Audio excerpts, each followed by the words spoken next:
Hello दोस्तों, मैं Shailendra sir. आज मैं एक बहुत ही वंडरफुल टॉपिक आपके लिए लेके आया हूँ। टॉपिक है बेसिक।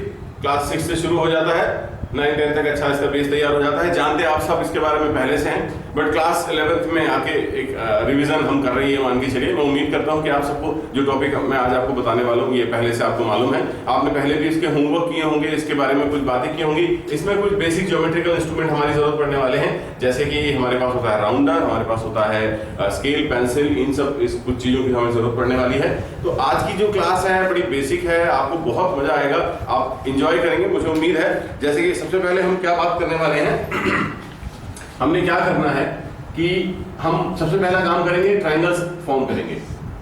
एक ट्रायंगल मैंने बनाया, सपोज करो एक ट्रायंगल है ABC।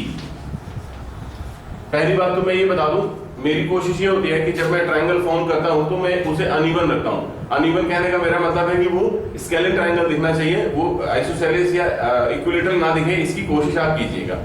अब आपके पास दूसरा टारगेट ये है कि आपने इसमें मीडियन बनानी है। आपको स्केल और पेंसिल की हेल्प से इसमें मीडियन ड्रॉ करनी है। तो गाइस, सबसे पहले तो आपको पता होना चाहिए मीडियन क्या होती है। तो मैं आपको बता दूं कि मीडियन जो होती है वो वर्टेक्स से, सामने वाला जो कह रहा था ये वर्टेक्स है, ABC वर्टेक्स है, तो वर्टेक्स से सामने वाली साइड जो है उसके मिड पॉइंट पे अगर कोई लाइन ड्रॉ करी जाए तो नेम्ड इट मीडियन, ये मीडियन कहलाती है। तो यहाँ पर अभी तो हमें मिड पॉइंट दिख नहीं रहा है, तो मैंने आपसे कहा स्केल का यूज आपने करना था, इसको बनाते रहो। तो जब आप स्केल से इसको बना रहे थे तो स्केल में आपने सपोज करो ये 10 सेंटीमीटर है, तो यहाँ पर मिड पॉइंट आपका आ जाता है 5 सेंटीमीटर थ्रू द स्केल।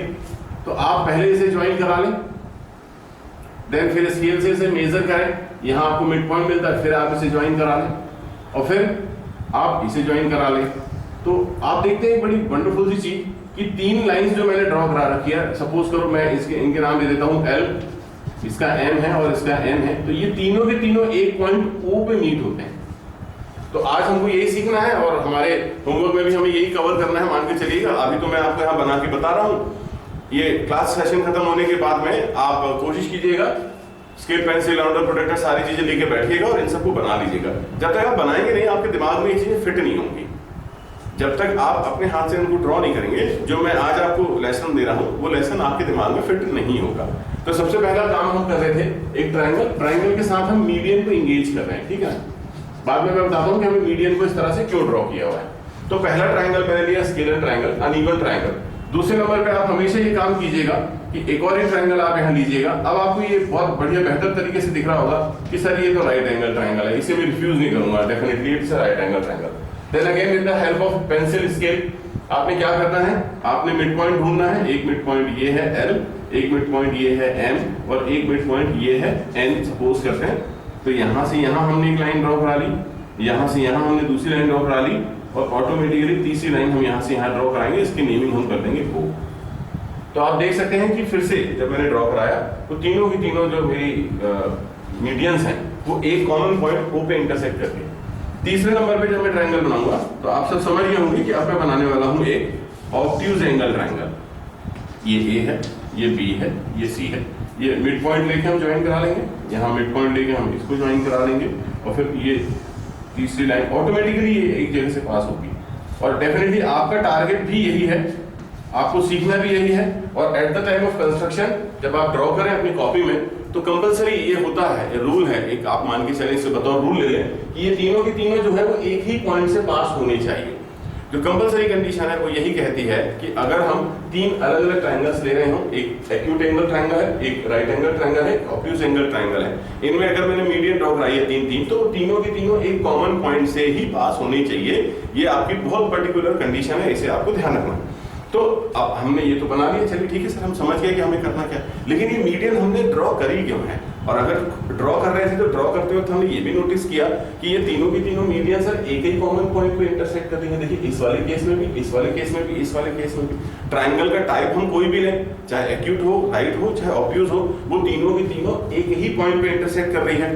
तो ये तीनों के तीनों पॉइंट्स जो एक जगह मिल रहे हैं हमको 3 अलग अलग केसेस में, इन्हीं के बारे में हम बात करना चाह रहे थे कि मीडियन के थ्रू हमें मिलेगा सेंट्रॉइड। क्या मिलेगा गाइस? सेंट्रॉइड। तो हम बात करेंगे सेंट्रॉइड के बारे में। तो ये सेंट्रॉइड आता कहां से है, कैसे मिलता है, ये जानने के लिए सबसे पहला काम आपने ये करना है कि ट्रायंगल बनाना है, मीडियन बनाना है, जो हमने कर लिया। अब अगर सपोज ये करते हैं कि जो ए थे कोऑर्डिनेट्स जो थे, इनके कोऑर्डिनेट्स हम असाइन करते हैं। ए के कोऑर्डिनेट मैंने लेना है x1 y1, बी के लेना है x2 y2 एंड सी के कोऑर्डिनेट लेना है x3 y3। अगर मैंने ए बी सी के ये तीन कोऑर्डिनेट लिए, सपोज करिए किसी भी ट्रायंगल में आप फिट कर सकते हैं तीनों के तीनों, तो अगर मैंने ए बी सी कोऑर्डिनेट ले रखे हैं तो इनके जब मैं सेंट्रोइड के कोऑर्डिनेट की बात करूंगा विद रिस्पेक्ट टू सेंट्रोइड जब हम मूव करेंगे तो हमें ध्यान रखना है x1 plus x2 plus x3 upon 3 and y के लिए क्या होगा y1 plus y2 plus y3 upon 3। ये हमारे कोऑर्डिनेट कहां के निकले हैं O के। O माने ये सेंट्रोइड, चाहे इस केस की बात करो, इस केस की बात करो या इस केस की बात करो। तो आप जब ये with the help of pencil scale आप बना ले जाएंगे तो आपको परफेक्शन पता चल जाएगा। आप परफेक्टली ये जान पाएंगे कि हमारे जो तीन मीडियंस हैं, हमारे तीन मीडियन बने एक ट्रायंगल के अंदर, वो तीनों के तीनों अगर सही तरीके से ड्रॉ हो तो वो एक ही पॉइंट से पास होते। दूसरे नंबर पे एक बात बनाते बनाते और आप ये देखेंगे कि मीडियन जो हो रहा है वो यहां पर देखिए AO एंड OL, या फिर मैं बात करूं BO एंड OM, या फिर मैं बात करूं CO एंड ON, ये आपस में एक दूसरे को 2:1 में डिवाइड करते हैं। What did I say? मैं कह रहा हूं कि मीडियंस जो होते हैं वो एक दूसरे को 2:1 में डिवाइड करते हैं। यहां पर देखिए हमने पॉइंट निकाला ना, यहां पर O पॉइंट है तो O पॉइंट AL को, AL हमारी क्या है मीडियन, पॉइंट O AL को 2:1 में डिवाइड करता है। ये एडिशनली एक इंफॉर्मेशन आपको और मिलते हैं। तो गाइस ये पहला टॉपिक था सेंट्रोइड। सेंट्रोइड कहां से निकल के आता है, मीडियन के थ्रू निकल के आता है। मीडियंस तीन अलग अलग ट्रायंगल में इस तरह से फॉर्म होते हैं। ये बेसिक आज का आपका टॉपिक है जिसे आपको घर में एक बारी रिवाइज करना ही करना है, ये बात आप ध्यान रखेंगे, ठीक है। इसके बाद में सिर्फ इतना ही नहीं है कि हम मीडियन बना लें, अब क्या होगा हम फिर से दूसरे की तरफ चलते हैं। हमने यहाँ पे मीडियन लिया था, अब दूसरा टॉपिक हम लेंगे internal angle bisector. Internal angle bisector, जैसा कि नाम है वैसा आप समझ गए होंगे कि क्या बनाना है हमें। जैसा इसका नाम है वैसे ही आप क्या बनाने वाले हो ये समझ गए होंगे। तो अगर हम सबसे पहले जो हमने आइडेंटिकली ले रखा है, हम क्या करेंगे, हमारा एक ट्रायंगल लेंगे जो कि एक्यूट एंगल ट्रायंगल होगा, अनइवन। अब ABC तो मैंने दे दिया। अब मैं आपसे ये कहना चाह रहा हूं कि ये हमने बिना मेजरमेंट के लिया है, हमें नहीं मालूम है कि B जो है वो 30 डिग्री है या 60 डिग्री है या 45 डिग्री, हमें नहीं मालूम। तो जब नहीं मालूम है और मैं बोल रहा हूँ कि इंटरनल एंगल बाइसेक्टर, इसको बाइसेक्ट करना है, एंगल A को भी बाइसेक्ट करना है, एंगल B को बाइसेक्ट करना है, एंगल C को बाइसेक्ट करना है। तो माइट भी, मुझे नहीं मालूम, हो सकता है कि आप लोगों को ये बहुत अच्छे से याद होगी कैसे बाइसेक्ट किया जाता है, बट मैं फिर से एक बार आपको रिवाइज करा दे रहा हूँ कि हम कैसे इसको बाइसेक्ट करेंगे, है ना। तो गाइज यहाँ पर हमें जरूरत पड़ने वाली है एक राउंडर की। बचपन में आपने राउंडर से बहुत खेल खेला है। राउंडर को A पे आप रखें उसका pin and then draw an arc like this. Rounder की हेल्प से आप एक आर्क यहाँ पे इस तरह से बना लें और उस लेंथ को चेंज नहीं होने दीजिएगा। जो आर्क आपने बनाए हैं उसी लेंथ पे यहाँ पे रखिएगा और एक आर्क यहाँ बनाइएगा कुछ इस तरह। यहाँ पे रखने के बाद एक और आर्क यहाँ पे बना लीजिएगा और जब आप इन दोनों लाइंस को, इन दोनों पॉइंट्स को, ये दो पॉइंट मिले ना, इनको आप इस तरह से ज्वाइन कराएंगे तो आप ये पाएंगे कि ये जो है ये एंगल A/2 है एंड द सेम A/2 यहाँ पर। ये दोनों एंगल आपको बराबर में मिल जाएंगे। The same method has to be applied with an angle B। Angle B में आप आर्क बनाएंगे, फिर से बता रहा हूँ ध्यान से सुनिए। एंगल B में आप एक आर्क बनाएंगे, ये दो पॉइंट जो आपको मिल रहे हैं यहाँ पर आपने राउंडर रखना है, then make an arc, again यहाँ राउंडर रखना है, मेक एन आर्क छोटी छोटी सी, जहां ये कट कर रही है एक दूसरे को आपने वहां पर उसे इस तरह से एक्सटेंड करना है। ये आपको एंगल बाइसेक्टर मिल गया, B/2 दोनों बराबर हो गए। अब आप जानते हैं कि हमें एंगल C को भी बाइसेक्ट करना है, किस तरह से करेंगे वो हम समझ गए हैं। और जब हम एंगल बाइसेक्टर C का बनाते हैं तो हम पाएंगे कि ये तीनों के तीनों फिर से आप देखें कि ये एक ही पॉइंट से पास हो रहे हैं। Then again I would like to name it. हम ऐसा करते हैं, इसका नेम हम O ना रख के I रखते हैं, बात के लिए हमें याद रहेगा, काम आएगा। तो यही सेम की सेम मेथड आपको अगले दो ट्रायंगल में करनी है गाइस, एक राइट एंगल ट्रायंगल और एक obtuse angle triangle. If you wish मैं आपकी यहाँ मदद कर सकता हूँ, बना के मैं आपको बता सकता हूँ। बहुत सिंपल है, it's not like a rocket science. तो हमने एक राइट एंगल ट्रायंगल बना लेना है, छोटा सा सुंदर सा, नेम कर लेना है ABC। देन एंगल A ये है, इसको आप बाइसेक्ट करते हैं, then you will be getting one line like this. Angle B को आप बाइसेक्ट करते हैं तो आप ये गेन करते हैं, एंगल सी को आप बाइसेक्ट करते हैं तो आपको ये मिलता है। ये जो पॉइंट है नेम्ड इट आई। यहाँ पर आप ये जरूर लिख लीजिएगा, ये एल है, ये एम है, ये एन है, यहाँ पर ये एल, ये एम और ये एन, एंड देन इसका नाम हमने आई रखा हुआ है। देन अगेन एक ऑब्ट्यूज एंगल ट्रायंगल हम ले लेते हैं, ये हमने ऑब्ट्यूज ले लिया। मेथड वही रहेगी, सपोज करो ये एंगल ए है, ये एंगल बी है, ये एंगल सी है। सी को हमने बाइसेक्ट करना है, आर्क बनाना है, फिर यहाँ पे दो छोटा सा आर्क बनाना है और इसे इस तरह से हमें आगे बढ़ा देना है, फिर यहाँ पर इसे आगे बढ़ा देना है, एंड देन जब इसे हम आगे बढ़ाएंगे तो ये ऐसा बढ़ जाएगा। ये हो गया आपका एल, ये हो गया आपका एम, ये हो गया एन, ये हो गया आई। तो ये तीन अलग अलग ट्रायंगल में आपको प्रैक्टिस जरूर करनी है with the help of rounder protractor. इनसे करना है, बिना उनके नहीं करेंगे। और मैं आपको बता दूं कि ये जो हमने इंटरनल एंगल बाइसेक्टर ये जो बनाया, इन सब से आप देखेंगे हमें एक पॉइंट मिला, कॉमन पॉइंट। ये कॉमन पॉइंट मिला। इन कॉमन पॉइंट्स को अगर मैं लेता हूं तो मैं इनका नाम दूंगा इन सेंटर। ये जो कॉमन पॉइंट है इसका नाम मैं दूंगा इन सेंटर। काहे से बना है हमारा? इंटरनल एंगल बाइसेक्टर से जो सेंटर हमें मिल रहा है, कॉमन पॉइंट ओ जो मिल रहा है ये वाला तीनों एंगल बाइसेक्टर पे, वो कहलाता है इन सेंटर ऑफ अ सर्कल। अब यहां पर आपको ये पता होना चाहिए कि जो एंगल ए हम ले रहे हैं, ये एंगल ए था हमारा वर्टाइसिस, इसके सामने जो साइड है बीसी, इस बीसी की लेंथ को हम ले सकते हैं स्मॉल ए। बी के सामने जो साइड है एसी, उसकी लेंथ को हम ले सकते हैं स्मॉल बी। और एसी एबी, सी के सामने जो एबी है उसकी लेंथ को ले सकते हैं हम स्मॉल सी। अगर आप चाहें तो मैं लिख देता हूं कि BC is equal to A, AC is equal to B and AB is equal to C. ये ABC हमारी किसके रिस्पेक्ट में है? हमारे लेंथ ऑफ साइड के रिस्पेक्ट में हम बात कर रहे हैं। क्यों कर रहे हैं? क्योंकि जब इन सेंटर के कोऑर्डिनेट हमें निकालने होंगे, जब मैं यहाँ पे लिखूंगा आपके लिए कोऑर्डिनेट ऑफ इन सेंटर, तो हमें इन साइड्स की जरूरत पड़ने वाली है। और साइड क्या होती है हमारी? जो साइड मैंने यहाँ पे की आप लिख दिया, सॉरी ये आर ही होता है। तो कोऑर्डिनेट ऑफ इन सेंटर जब हम निकालें तो हमें याद ये रखना है कि x के लिए होता है a x1 plus b y1 plus sorry b y1 लिख रहा हूँ a b x2 plus c x3 upon a plus b plus c। Got it guys? ये काहे के लिए होंगे? इन सेंटर के कोऑर्डिनेट हम निकाल रहे हैं तो उसमें x के coordinate with respect to x होते हैं। और जब हम y के कोऑर्डिनेट, ये x के लिए जब हम y के कोऑर्डिनेट निकालते हैं तो ऑब्वियस है हम लिखेंगे a y1 b y2 c y3, हम एडिशन में इस तरह से डिनोमिनेटर में हो जाएगा a plus b plus c। तो ये याद रखने में बहुत ही आसान है कि किस तरह से होते हैं। थोड़ा सा मुश्किलात होती है बच्चों को जब वो यहाँ पर उनको कंस्ट्रक्शन कर रहे होते हैं, अलग अलग 3 लेवल के ट्रायंगल बना के इस तरह से अगर उनको डील कर रहे होते हैं तो थोड़ी मुश्किल होती है। मुझे उम्मीद है कि आपको कोई भी मुश्किल नहीं होने वाली है। अब इसके बाद जो गाइस एक छोटा सा टॉपिक है, छोटा सा है लेकिन शायद आप पहली बार सुनेंगे और बहुत कम लेवल पे इसके बारे में डिटेल आप जान पाएंगे, वो मैं आपको बता रहा हूं। और जैसे कि हमने ये देखा ना इंटरनल एंगल बाइसेक्टर, या हमने बोला इन सेंटर, तो यहाँ पे आप ये बात देख सकते हैं कि हमारा ये जो इन सेंटर है ये हमें ये बताता है, क्या बताता है वो मैं बाद में बताता हूँ, है ना। तो इन सेंटर ये बताता है कि हमारा सेंटर ट्राइंगल के अंदर है। हमने मीडियन में जब देखा बना के तो हमने यही देखा कि मीडियन से मिलने वाला भी जो सेंटर था वो हमारे ट्राइंगल के अंदर था। लेकिन अगर यही एंगल बाइसेक्टर की थ्योरी, सपोज करो ये हमारा हमने एक छोटा सा ट्राइंगल बनाना है, यहाँ पर हमने ट्राइंगल बना लिया ABC। तो गाइस मैंने आपकी मदद के लिए ही इन साइड्स को एक्सटेंड करा हुआ है, क्योंकि अब मैं क्या करने वाला हूँ, ये जो एक्सटर्नल एंगल है ना, ये एक्सटर्नल एंगल है मेरे पास, दोनों के दोनों, मैं इनको बाइसेक्ट कराने वाला हूँ।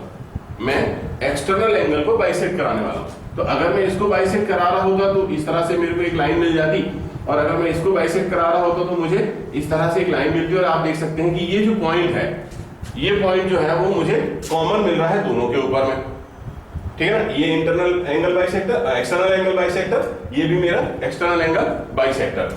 अब होगा क्या, मैं इस पॉइंट से इस लाइन के ऊपर में मैं एक परपेंडिकुलर ड्रॉ करूंगा। मैं व्हाट डिड आई से, इस पॉइंट से इस लाइन पे परपेंडिकुलर मुझे ड्रॉ करनी है। तो एक पॉइंट से एक लाइन पे परपेंडिकुलर ड्रॉ कैसे करेंगे? तो मुझे उम्मीद है कि आप भूल गए होंगे कि अगर इस पॉइंट से इस लाइन पे परपेंडिकुलर ड्रॉ करना है तो कैसे करेंगे, आप भूल गए होंगे, मुझे यकीन है। चलिए कोई बात नहीं, अगर नहीं भूले तो बहुत अच्छी बात है, आपका आंसर आ गया। और अगर आप भूल गए तो मैं आपको बताता हूं कि फिर से वही राउंडर हमें लेना है, हमें यहां पर राउंडर रखना है। और लेंथ इतनी लेनी है और एक आर्क यहाँ पे ऐसे ड्रॉ कर देनी है। देन इस पॉइंट के ऊपर में रख के यहाँ कट लगाना है, इस पॉइंट के ऊपर में रख के यहाँ कट लगाना है, और जब आप इसे इस तरह से मिलाएंगे तो आप ये पाएंगे कि यहाँ पर आपको मिल गया 90 डिग्री। तो ये लेंथ आपको मिल गई यहाँ से लेके यहाँ तक, वही सेम लेंथ आपकी यहाँ से यहाँ तक भी आएगी। ये जो आप परपेंडिकुलर बनाओगे सेम लेंथ आएगी, और आपको क्या करना है, इसको लेना है रेडियस, और रेडियस लेके इस तरह से आप एक सर्कल ड्रॉ कराते हैं। तो ये उस सर्कल का सेंटर है जो हमें कहां से मिला है, external bisector, external angle bisector से एक सर्कल हमें इस तरह से ये मिला है। उसका सेंटर जो है उसे हम कहते हैं, जो मैं अभी आपको बताना चाह रहा था, ये जैसे हमने अभी देखा इंस्क्राइब्ड सर्कल था वो, है ना। अब हम बात करेंगे यहां पर एस्क्राइब्ड सर्कल। एस्क्राइब्ड सर्कल ये कहलाता है एस्क्राइब्ड सर्कल। कितने सर्कल बन सकते हैं आप गैस कर सकते हैं? इस तरह से एस्क्राइब्ड सर्कल का कॉन्सेप्ट लेके अगर हम पढ़ रहे हो तो कितने सर्कल ड्रॉ करा सकते हैं? एटलीस्ट तो कुछ भी हो सकता है सर, 0 एटमोस्ट जो होते हैं ना, आप देखें, मैं कोशिश करता हूं आपको समझाने के लिए।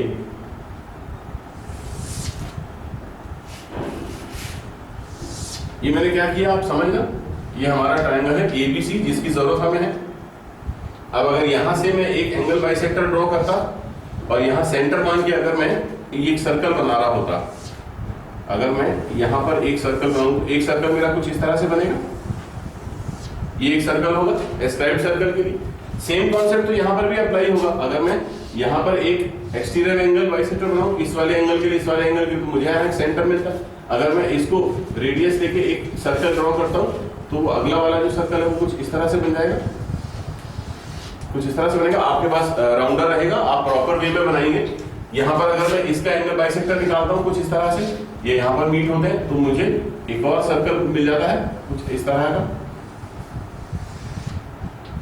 ये कुछ इस तरह का तीसरा सर्कल मुझे मिल जाता है। तो अगर हम एस्क्राइब्ड सर्कल के रिस्पेक्ट में जाके बात कर रहे हैं तो हमें एक्सटीरियर एंगल बाइसेक्टर की हेल्प से 3, आप देख सकते हैं 3 हमें सेंटर मिल रहे हैं अलग अलग सर्कल्स के। एस्क्राइब्ड सर्कल का ये स्पेशल केस है। अब हम बात करते हैं कि हम उनकी साइड्स की लेंथ हम कोऑर्डिनेट कैसे निकालेंगे सेंटर के with the help of length of side. तो अभी हमने देखा था कि जो A था हमारा, A का कोऑर्डिनेट था x1 y1, B के लिए हम ले रहे थे x2 y2 और C के लिए हम ले रहे थे x3 y3। तो गाइस ये तो हमने कोऑर्डिनेट ले रखा था।